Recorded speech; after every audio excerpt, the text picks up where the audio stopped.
Hey guys, today I'm going to show you how to install WordPress on Ionos. Let's get started. In the Ionos website, click on WordPress up here, then click Manage WordPress Hosting. Then scroll down to see the packages available that you can buy. Next, just look for a domain name for your business, which can also be done with the use of AI. Just type in details about your business, and it will put in some suggestions for you. Then click Generate Domains. Next, click on the domain you want and click Add to Cart. Then click Continue right here. Next, just go through the purchase and payment processes, then click Continue.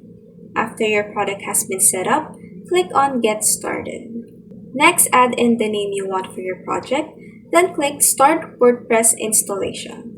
And it will immediately start installing WordPress into your Ionos. And once it is done, click on Launch WordPress. Next, you can start creating your website, and you can choose to do it with the help of AI or not. After that, you will be redirected to your WordPress website, and you can start building it up and customizing it however you like. And that is how you can install WordPress on Ionos.